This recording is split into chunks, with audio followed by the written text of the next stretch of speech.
राजस्थान में सभी 25 लोकसभा सीटों पर चुनाव संपन्न हो चुका है। इनमें 6 सीटें ऐसी हैं जिन पर अगर कांग्रेस जीत जाती है तो इससे सचिन पायलट का कद बढ़ जाएगा, क्योंकि ये वो सीटें हैं जिन पर सचिन पायलट का सबसे ज़्यादा प्रभाव माना जाता है। ये सीधे सीधे उनकी साख से जुड़ी हुई हैं। दरअसल टोंक, सवाई माधोपुर, दौसा, भरतपुर, करौली, धौलपुर, जयपुर ग्रामीण, जोधपुर सीट से सीधे सीधे सचिन पायलट की साख जुड़ी हुई है।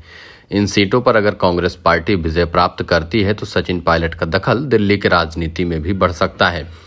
टोंक, सवाई माधोपुर इस सीट से कांग्रेस के टिकट पर हरीश मीणा चुनावी मैदान पर हैं। सचिन पायलट खुद टोंक से विधायक हैं। ऐसे में टोंक सवाई माधोपुर सीट से हरीश मीणा का जितवाना उनकी जिम्मेदारी है। अगर सचिन पायलट ने कई जगह जाकर हरीश मीणा के लिए वोट मांगे हैं, ऐसे में अगर यह कांग्रेस सीट जीत जाती है तो इसका सीधा श्रेय सचिन पायलट को दिया जाएगा। दौसा लोकसभा क्षेत्र पायलट परिवार की कर्मभूमि रही है। सचिन पायलट के पिता राजेश पायलट यहीं से सांसद रहे थे। इस सीट से चुनाव लड़ने वाले मुरारीलाल मीणा अगर चुनाव जीतते हैं तो इसका असर सचिन पायलट की साख पर पड़ेगा। भरतपुर लोकसभा सीट पर कांग्रेस ने युवा महिला चेहरे के रूप में संजना जाटव को मैदान में उतारा है। माना जा रहा है कि उन्हें टिकट दिलवाने में सचिन पायलट की बड़ी भूमिका रही थी। ऐसे में अगर यह सीट भी कांग्रेस के खाते में जाती है तो सचिन पायलट के सियासी कद में बड़ा फायदा देखने को मिल सकता है। करौली, धौलपुर, यह सीट गुर्जर मतदाताओं की बाहुल्य वाली सीट है। यहाँ कांग्रेस के टिकट पर भजनलाल जाटव चुनावी मैदान में हैं, जो सचिन पायलट के बेहद करीबी हैं। इस सीट के परिणाम से भी सचिन पायलट की साख सीधे तौर पर जुड़ी है। जयपुर ग्रामीण सीट से कांग्रेस ने युवा चेहरे अनिल चोपड़ा पर दांव खेला है। अनिल चोपड़ा सचिन पायलट के करीबी हैं और उन्हें टिकट दिलवाने में उनका रोल सामने था। अनिल चोपड़ा के लिए कई रैलियां करके सचिन पायलट ने चुनावी प्रचार में काफ़ी मेहनत की है। इस सीट पर भी बीजेपी और कांग्रेस में कड़ा मुकाबला बताया जा रहा है। जोधपुर अशोक गहलोत के गृहनगर जोधपुर से कांग्रेस ने इस बार करण सिंह उचियारडा को टिकट दिया है।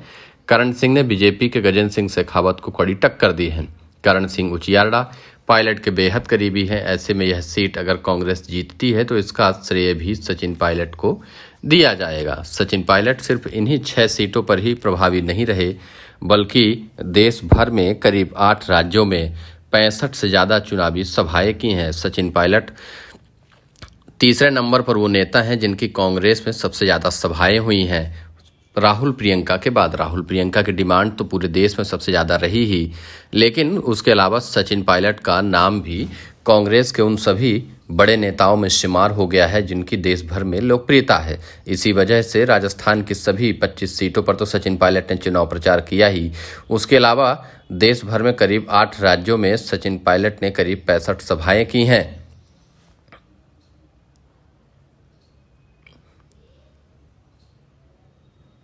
और अभी भी लगातार सचिन पायलट की सभाएं जारी हैं। लगभग बताया जा रहा है कि चुनाव खत्म होते होते सचिन पायलट करीब 100 से ज़्यादा सभाएं कर चुके होंगे। अभी तक की जो रैलियां सामने आई हैं उनमें करीब 65 से अधिक सभाएं वो कर चुके हैं। बताया जा रहा है कि राहुल प्रियंका के बाद सचिन पायलट ही ऐसे नेता हैं जिन्होंने सबसे ज़्यादा चुनावी प्रचार किया है। राहुल गांधी की वायनाड की सीट से लेकर रायबरेली, अमेठी तक चुनाव प्रचार करने सचिन पायलट पहुंचे। कांग्रेस पार्टी ने उन्हें अपने हर राज्य की स्टार प्रचारकों की सूची में रखा था, चाहे वह गुर्जर सीट बाहुल्य हो या फिर दूसरी सीटें भी क्यों ना हो। सचिन पायलट को हर जगह स्टार प्रचारक के तौर पर भेजा गया। केरल, मध्य प्रदेश, महाराष्ट्र, जम्मू कश्मीर, आंध्रा, उत्तराखंड में सबसे ज़्यादा सभाएं की हैं। राजस्थान के अलावा अन्य दूसरे हिंदी राज्यों में भी उन्होंने सभाएं की हैं।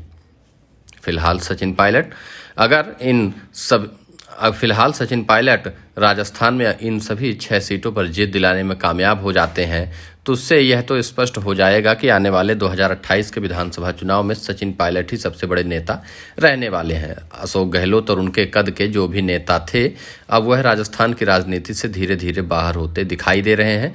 अशोक गहलोत की चुनावी जनसभाएं न करवाकर भी कांग्रेस हाईकमान ने यह स्पष्ट संकेत दे दिया है कि अब अशोक गहलोत की राजस्थान में दाल गलने वाले नहीं हैं। राजस्थान की राजनीति से अशोक गहलोत को अब दूर होना पड़ेगा। सचिन पायलट की लोकप्रियता और सचिन पायलट की डिमांड जिस तरीके से बढ़ी है, उसी हिसाब से कांग्रेस हाईकमान ने भी सचिन पायलट को तवज्जो दी है। सचिन पायलट फिलहाल राजस्थान कांग्रेस में सबसे बड़े नेता बनकर उभर चुके हैं, तो 2028 की तैयारियों में वह अभी से लग चुके हैं।